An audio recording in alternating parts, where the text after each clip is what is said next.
শুভ সকাল বন্ধুরা, আমি আবারও আপনাদের সামনে চলে এসেছি নতুন একটা পর্ব নিয়ে। রিঙ্কুর সাধারণ রান্নাঘরে আপনাদেরকে অনেক অনেক স্বাগত জানাই।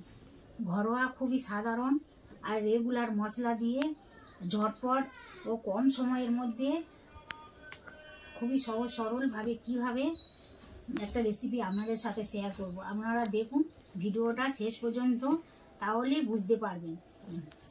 এই একটা দেশি লাউ, এটা কিন্তু বাজার থেকে কেনা নয়, এটা আমার বাপের বাড়ির গাছের লাউ, একেবারে টাটকা গাছ থেকে পেরে এনেছি। আর কচি লাউ, এই দেখুন নখ গাঁথছি তো একেবারে সহজে গেঁথে যাচ্ছে। সঙ্গে তো আছে চিংড়ি মাছ, শুধু চিংড়ি মাছ নয়, তার সঙ্গেও আছে দুটো ডিম।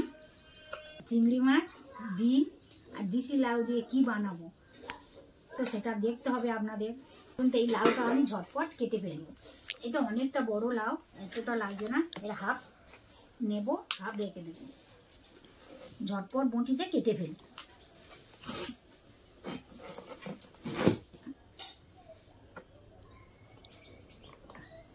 এই দেখুন, এই এক ভাগটা নেব আর এটা রেখে দেব। লাউটা এবারে কেমনভাবে কাটছি আপনারা দেখুন। লাউয়ের খোসা তো খুব ডিপ করে ছাড়াবো না, হালকা পাতলা করে ছাড়াবো।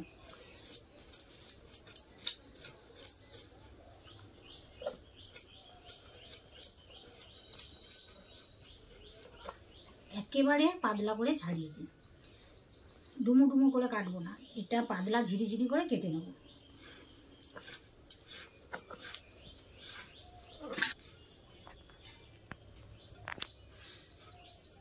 আমার তো বঁটিতে সব জিনিস প্র্যাকটিস, বঁটি থেকে আমার কাজ করতে খুবই ভালো হয়। আপনারা পারলে ছুরি দিয়েও করবেন। এই দেখুন, এই পাতলা পাতলা সরু সরু করে ঝিরিঝিরি করে কেটে নিয়েছি। এইভাবে বাকি লাউটা কেটে নেব। তো সত্যি খুবই উপকারী স্বাস্থ্যের পক্ষে। পেট ঠান্ডা হয়, শুধু পেট নয়, মন, শরীর, দেহ সবই ঠান্ডা হয়। মাঝে মধ্যে তো রান্না করে খেলে খুবই ভালো লাগে। এই দেখুন, কাটা তো হয়ে গেছে, ঝুড়ি ঝুড়ি করে কেটে নিয়েছি। কেটে ভালো করে ধুয়ে জল ঝরিয়ে নিয়েছি। না ভাবিয়ে তো রেসিপিটা বানাবো, যাতে খুব কম সময়ে আর চটজলদি রান্না করা যায়, কিন্তু খেতে খুবই অপূর্ব স্বাদের হবে। কড়া বসিয়ে দেব। আজকে আমি রেসিপিটা বানাবো সাদা তেল দিয়ে। কড়াইতে তেল দেব।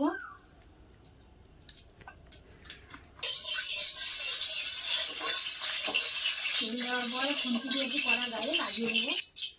তেল তো ভালো গরম হয়ে গেছে। অল্প একটু নুন দেবো। এই দুটো ডিম ভেঙে ভেজে নেব ঝুড়ো ঝুড়ো করে।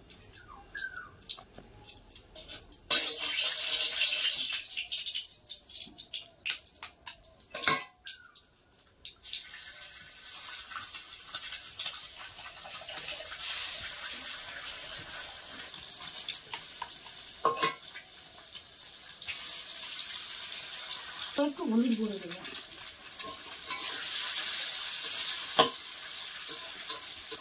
দিয়ে খুন্তি দিয়ে ডিমটা ঝুড়ো করে নেব।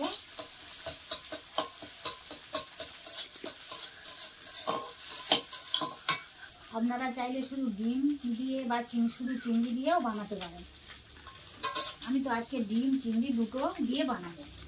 আমি তো রান্না করতে গেলে সবসময় চেষ্টা করি যত কম সময়ের মধ্যে একেবারে ঝামেলা কমে রান্না করা যায়। ডিম তো ধুরো ধুরো করে ভাজা হয়ে গেছে, এবারে থালাতে তুলে নেব। তো চিংড়ি বেবাড়ি এসেছিলো, চিংড়ি নিয়েছি, নেওয়ার পরে ধুয়ে কেটে বেছে পরিষ্কার করে নিয়েছি। এই দেখুন, কড়াইতে তো তেল আছে, এবারে কেটে রাখা চিংড়ি দেব। অল্প একটু নুন দেবো, অল্প একটু হলুদ দেবো। চিংড়ি তো ভাজতে খুবই কম সময় লাগে। চিংড়ি ভাজা হয়ে গেছে, প্লেটে তুলে নেব।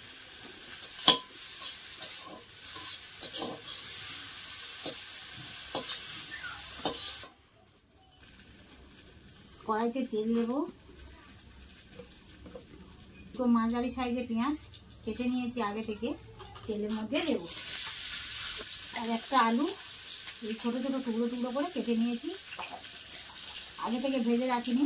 পেঁয়াজ আর আলু একসঙ্গে ভেজে নেব।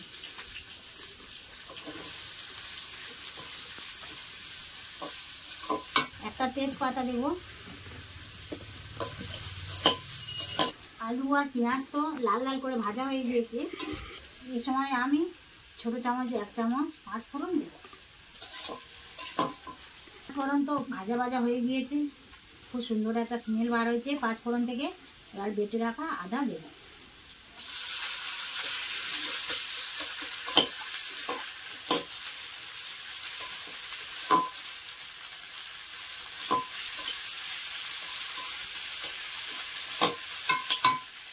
লাউ তো আমি এখানে ভাপিয়ে নিয়ে নিই। ভাপালে কী হয়, লাউ থেকে তো অনেক জল বেরোয়, তাতে আমার মনে হয় লাউয়ের স্বাদটা অনেক কমে যায়। আমি সেই জন্য ভাপাবো না, একেবারে তেলের কড়াইতে দিয়ে দিই। এদিকে আদা কাঁচা গন্ধ চলে গিয়েছে। এবারে কেটে রাখা লাউ দেব।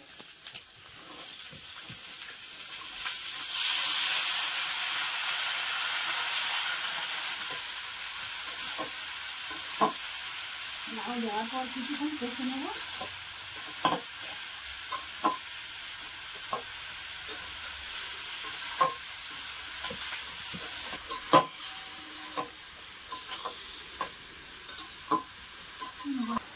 এই সময়ে কেটে রাখা টমেটো দেব।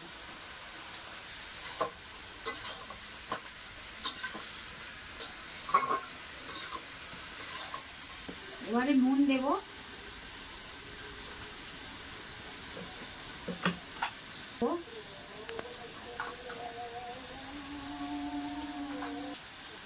দেশি লাউ তো মিষ্টি মিষ্টি মতো হবে, চিনি তো দেব না, অল্প ঝাল লঙ্কার গুঁড়ো দেবো।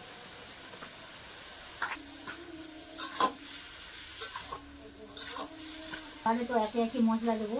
জিরের গুঁড়ো, ধনের গুঁড়ো, মশলা তো দেওয়া হয়ে গেছে। এবারে কিছুক্ষণ কষে নেব মশলার, যাতে কাঁচা গন্ধ চলে যায়। এদিকে তো লাউ থেকে অনেকটা জল বার হয়ে গেছে।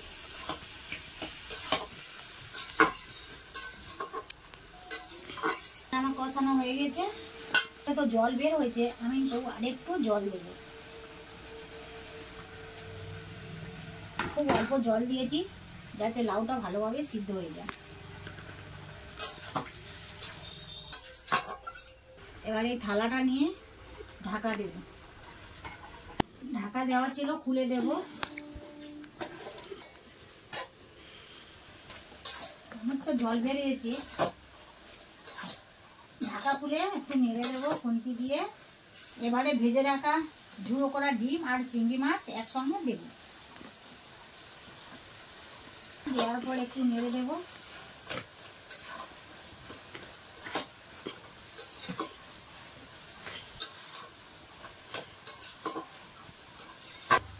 আবারও কিছুক্ষণের জন্য ঢাকা দেব।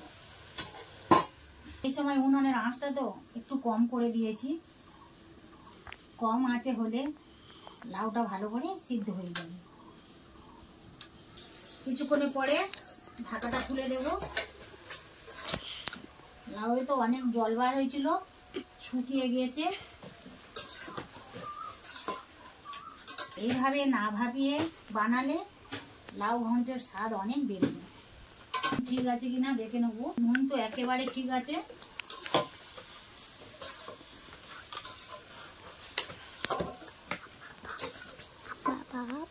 এবারে অল্প আঁচে থালা ঢাকা দিয়ে দিয়ে রান্না করব।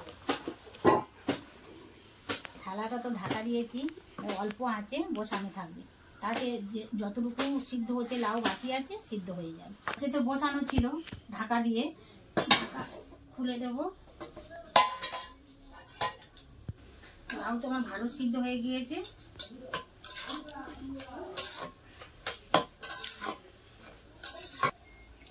লাউ ঘন্টের স্বাদ বাড়ানোর জন্য অল্প একটু ঘি দেব।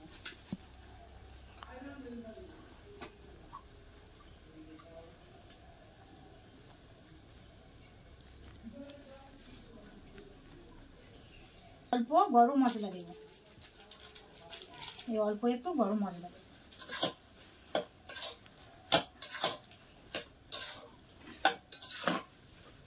দিয়ে একটু নেড়ে দেব। আবারও একটু ঢাকা দেব। আবারও ঢাকা খুলে দেব।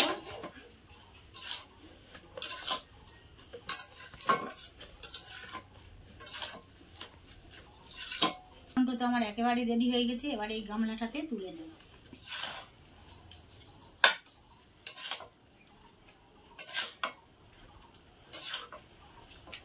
এই দেখুন বন্ধুরা কেমন হয়েছে লাউ ঘন্ট। দুপুরে গরম গরম লাউ ঘন্ট, চিংড়ি মাছ আর ডিমের ঝুড়ি দিয়ে, আর গরম ভাত থাকলে তো একেবারে খাওয়া জমে যাবে। বন্ধুরা আপনারা তো দেখলেন আমার একেবারে সাধারণ লাউ ঘন্ট রেসিপি। আমি আশা করব আপনাদের ভালো লাগবে, আর আপনারা একবার হলেও বাড়িতে আমার মতো এইভাবে ট্রাই করবেন, আর ঝটপট কমেন্ট করে জানাবেন। নতুন নতুন বন্ধুদের সঙ্গে বেশি বেশি করে শেয়ার করে দেবেন। পাশে থাকা বেল ঘন্টাটা বাজিয়ে অবশ্যই নতুন বন্ধুরা সাবস্ক্রাইব করে দেবেন। আমি রিঙ্কু, আপনারা দেখছেন রিঙ্কুর সাধারণ রান্নাঘর। আপনাদের সঙ্গে দেখা হবে নেক্সট এপিসোডে নতুন কোনো রেসিপি নিয়ে। আপনারা ভালো থাকবেন, সাবধানে থাকবেন, সুস্থ থাকবেন।